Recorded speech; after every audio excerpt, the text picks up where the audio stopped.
So hi guys, welcome you all back to my channel. और आज के इस वीडियो में हम बात करेंगे एग कुकरी के बारे में। पिछले कई सारे वीडियोस में मैं कई सारी बातें कर चुका हूँ और अब इस वीडियो में हम थोड़ा सा जानते हैं एग्स के बारे में। एग्स भी हमारे प्रोडक्शन में बहुत इंपॉर्टेंट रोल प्ले करते हैं। तो एग्स का स्टार्ट करने से पहले मैं आपको थोड़ा सा एग के बारे में थोड़ा सा ब्रीफ इन्फॉर्मेशन दे देता हूँ। जो हमारे एग्स होते हैं वो जिम डाइट वाले अच्छे से जानते होंगे कि प्रोटीन का सबसे बेस्ट सोर्स है। सबसे ज़्यादा प्रोटीन जिसमें मिलता है वो एग है ना। इसके बाद ये पहले हम इन्हें नॉनवेज बोला करते थे, बट अब साइंटिस्ट ने इन पर रिसर्च वगैरह करी और बोला कि जो भी हमारा एग फर्टिलाइज्ड नहीं हुआ है उसे हम वेजिटेरियन बोल सकते हैं। तो ये थोड़ा सा था एग के बारे में। अब ये बताता हूँ कि इंडियन और कॉन्टिनेंटल जो डिशेस होती हैं उनमें एग सबसे ज़्यादा मेन रोल प्ले करता है, मतलब मोस्टली यूज़ होता है इन दो कुजीन्स में। उसके बाद हम जो प्रोडक्शन में एग्स यूज़ करते हैं वो होते हैं हमारे हैन के, डक के, गीज़, ऑस्ट्रिच, ईमू, एक्सेट्रा एक्सेट्रा, और कई सारे एग्स यूज़ होते हैं। अब थोड़ा सा स्टोरेज टेम्परेचर, जो हमारा एग होता है उसे हम कितने टेम्परेचर पे स्टोर करते हैं वो होता है हमारा 2 डिग्री सेल्सियस से 5 डिग्री सेल्सियस। फ्रिज में रखते हैं इसी वजह से रखते हैं क्योंकि वो 2 डिग्री सेल्सियस से 5 डिग्री सेल्सियस के बीच में होना चाहिए। जो हमारा एग है ये हमारे लिए इसका सिग्निफिकेंस क्या है ये बताता हूँ। अब मतलब जैसे ये क्यों ज़रूरी है।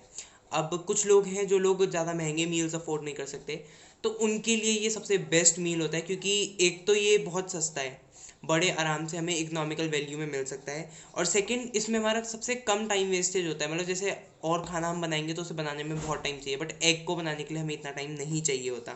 तो इसलिए जो हमारा एग है वो बहुत बेस्ट एग्जांपल है। एक तो ये सबसे न्यूट्रिशियस है, दूसरा ये सबसे सस्ता है, तीसरा इसमें ज़्यादा टाइम वेस्ट नहीं होता। अब मैं थोड़ा बताता हूँ कि हम एग को और क्या बोलते हैं। एग को हम कंप्लीट फूड भी बोलते हैं। हमने इसे एक दूसरा नाम दिया है कि कंप्लीट फूड। हम इसे कंप्लीट फूड इसलिए बोलते हैं क्योंकि इसमें सारे न्यूट्रिएंट्स होते हैं। प्रोटीन्स तो होता ही होता है, बट उसके साथ सारे जितने भी न्यूट्रिएंट हैं वो भी अवेलेबल होते हैं। अब हम जो एग है उसका यूज़ किस किस चीज़ के लिए करते हैं। हम एग्स का यूज़ प्रोडक्शन में करते हैं बाइंडिंग के लिए, लीवनिंग के लिए, हमारा कोटिंग एजेंट के लिए, increasing volume of the food content. मैंने पिछले वीडियो में भी बताया था कि हम फूड कंटेंट बढ़ाते हैं सॉसेस की हेल्प से, तो हम एग के हेल्प से भी फूड कंटेंट बढ़ा सकते हैं। थिकनिंग एजेंट के लिए, इमल्सीफाइंग के लिए, जो मैंने पिछले वीडियोस में बताया था कि अगर एग खराब हो जाए तो हम उसे इमल्सीफाई कैसे करते हैं। क्लैरिफाइंग के लिए हम यूज़ करते हैं, जैसे मैंने आपको बताया था कंजू में सूप बनाते हैं तो उसे क्लैरिफाई करते हैं। बाकी हमारा डेकोरेशन वगैरह, जो हम डेकोरेशन करते हैं कभी भी खाने वगैरह की, तो वो एग से भी हो सकती है। अब हम बात करते हैं कि हम एग को सेलेक्ट कैसे करते हैं। इनका भी एक सिलेक्शन क्राइटेरिया होता है। जो हमारे फ्रेश एग होते हैं वो हमारे थोड़े हैवी होते हैं, यानी कि हमारे जो ओल्ड एग्स हैं वो हल्के होते हैं। कंपैरिजन करें तो जो फ्रेश एग होगा वो बहुत हैवी होगा और वो वाटर पे फ्लोट करेगा, वाटर में डिप हो जाएगा, मतलब नीचे डूब जाएगा।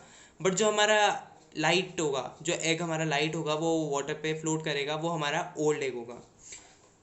अब हम बात करते हैं कि जैसे जैसे हमारा एग पुराना होता रहता है वैसे वैसे उसमें एयर इन्फ्लेट होती रहती है, मतलब हवा भरती रहती है और एयर सेल बड़ा होता रहता है, जिस वजह से उसका वेट लाइट होता रहता है। इसके बाद हम बात करते हैं कि हम कैसे पहचानेंगे कि कोई एग फ्रेश है कि नहीं है। एक प्रोसेस तो मैंने आपको बता दिया कि हम वाटर में डिप कर देते हैं, जो सिंक हो गया वो हमारा फ्रेश एग है, और जो नहीं होगा जो फ्लोट करेगा वो हमारा ओल्ड एग है। इसका एक तरीका और है कि हम शेक करके चेक कर सकते हैं कि हमने शेक किया और उसके थ्रू हमें पता लग जाएगा कि हमारा एग फ्रेश है या नहीं है। एक हमारा होता है कि ब्रेक करके हम उसे प्लेट पे डाल देंगे, अगर जो योक है वो फैल गया तो वो हमारा एग पुराना है, बट अगर योक नहीं फैलता है, वो एक जगह सेंटर में प्लेस्ड है, तो उसे हम फिर बोलेंगे वो फ्रेश एग है। एक हमारा होता है कि हम उसे लाइट में चेक करते हैं कि मतलब जैसे ऊपर से कोई लाइट आ रही है, हमने एग को ऐसे करके पकड़ा लाइट में और वो हमें दिख गया कि क्या बोलते हैं एयर सेल कितना बड़ा है। इसे हम कैंडलिंग भी बोलते हैं इस प्रोसेस को। और एक लास्ट वो तो मैंने आपको बता ही दिया कि डिपिंग करके वाटर में डिप किया उसके बाद पता लग जाता है। अब हम बात करते हैं टाइप्स ऑफ एग प्रिपरेशन, मतलब कितने तरीके की प्रिपरेशन होती है जो हम एग से कर सकते हैं। जैसे कि बॉइल्ड एग, बेक्ड एग, फिर हमारा poached egg, fried egg, scrambled egg, omelette, fried egg, और हमारा सूफले। सूफले हमारा डिज़र्ट होता है एक तरीके का। अब हम बात करते हैं ग्रेडिंग की, मतलब हम एग्स को ग्रेड करते हैं। जो हमारा एक नॉर्म्स है उसके थ्रू हम एग्स को ग्रेड करते हैं कि ए या फिर ए या बी। जैसे हम मार्क्स देते हैं ना, ए प्लस, ए बी, ऐसे करके, तो ऐसे ही हम एग्स को भी ग्रेड करते हैं कि ए और बी। तो ग्रेडिंग के लिए हम वैसे दो तरीके से टाइप्स होती है ग्रेडिंग, एक एक्सटीरियर और एक इंटीरियर। एक्सटीरियर में क्या होता है, एक्सटीरियर में हम देखते हैं कि बाहर से ही एग की जो शेप है वो ओवल होनी चाहिए, वाइट होना चाहिए, उस पर कोई क्रैक नहीं होना चाहिए। और एक जो एग का जो एक पार्ट होता है वो थोड़ा सा आगे की साइड निकला होता है, एलोंगेटेड होता है।